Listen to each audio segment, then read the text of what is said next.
Hi guys, this is Shumit Chakraborty. I am an alumni of IIT Kharagpur and I am Bangalore. The objective of this video is to bring to you some guidelines which will be helpful in making you successful in JEE Main or Advanced. Hope you have seen my friend Arun Sharma's video on 7 secrets for success in competitive exams. If you have not seen it, I would request you to have a look at it. This video is built upon that mainly for JEE Main and JEE Advanced. I have cleared IIT and IIM at one go. So this guidance will be based on my personal experience during those days plus my experience in handling of the students who are preparing for JEE Main and Advanced. So let's have a look at the key success factors.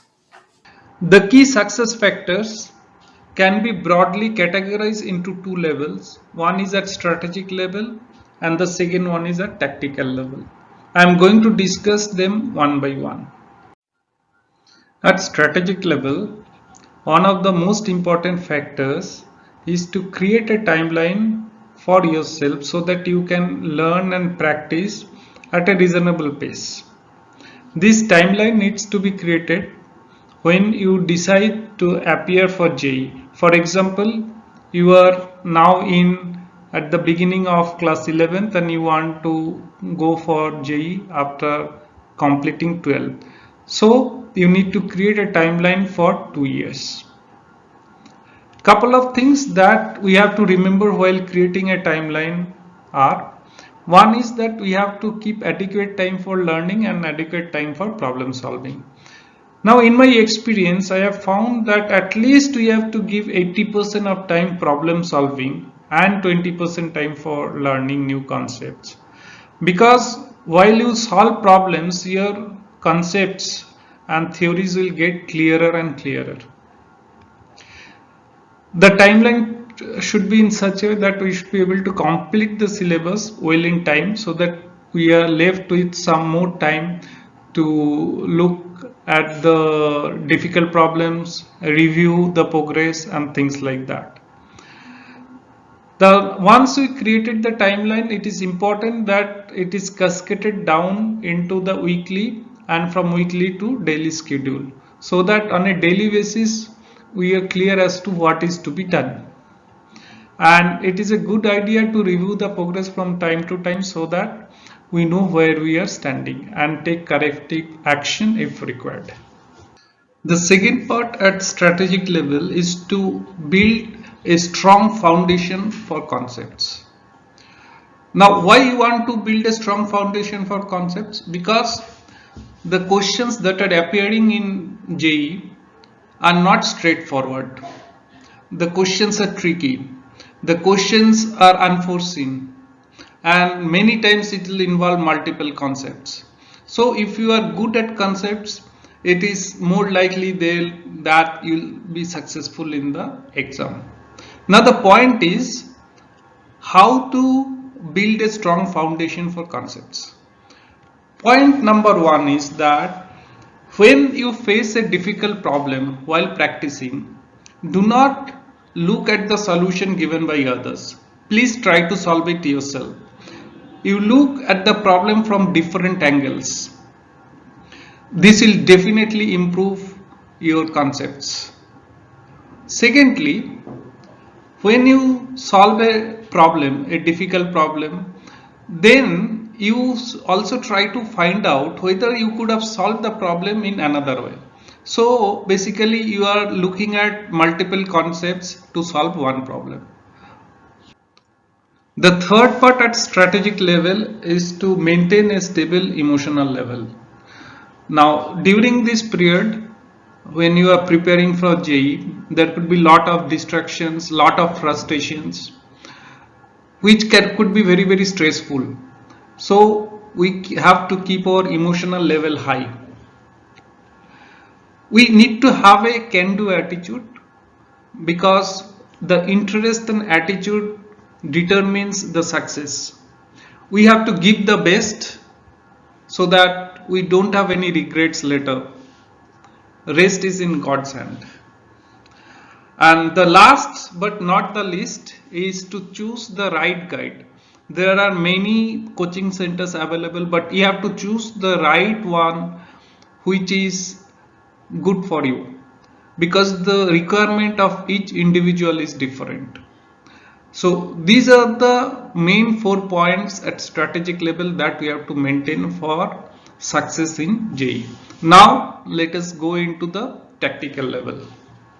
The first thing at tactical level is to avoid calculation mistakes.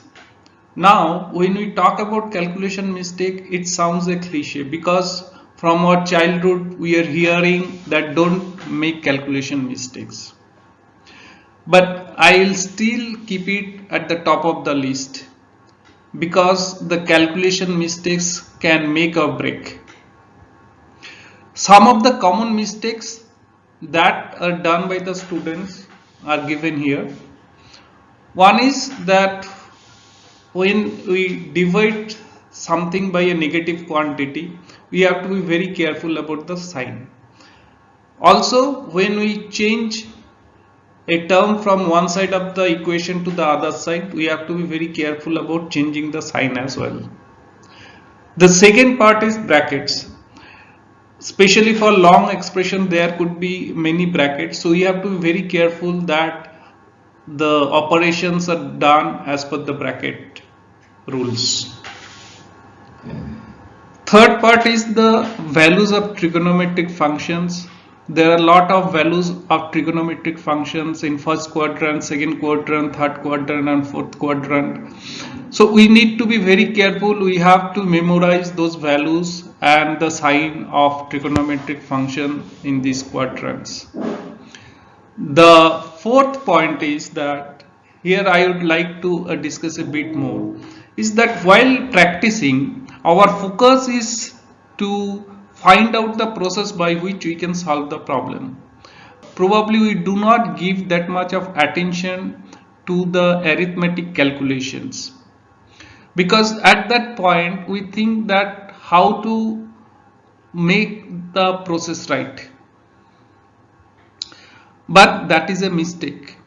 We need to imbibe in ourselves that while we practice, we should not only be careful about the process, we should also be careful about the arithmetic, so that we develop a habit of not doing any calculation mistakes. This is very, very important.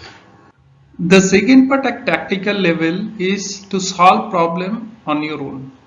That is, when you face a difficult questions, do not look at the solution given by others. Only when you have exhausted all your theories, all your time, then only look at the solution given by others. Second part is that while you are solving a problem, try to solve the problem with multiple methods. That will always improve your concepts. Third part is that when you see a solution, or you have made a solution, please be sure that 100% you are convinced about the process. Even there is 1% of doubt, please do not compromise.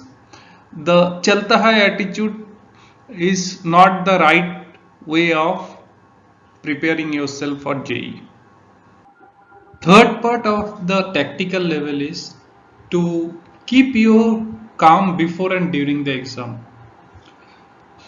When in the exam you see easy or difficult papers, please do not lose your calm.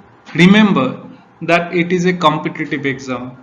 If the question appears difficult to you, probably it will appear difficult for others as well. And ultimately, it's a relative ranking. The other part of the tactical level, the last part, is about intelligent guess.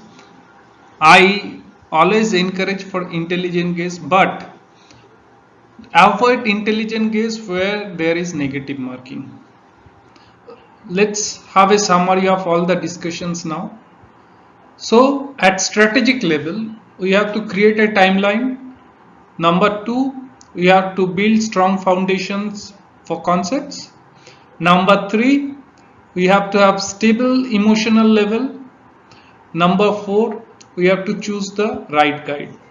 At tactical level, we have to avoid calculation mistakes. We need to solve problems on our own. We have to keep calm before and during exam. And we need to avoid intelligent guesses on negative marking. I am sure if you follow these guidelines, it will be easier for you to be successful in JEE, main and advanced. Thank you very much.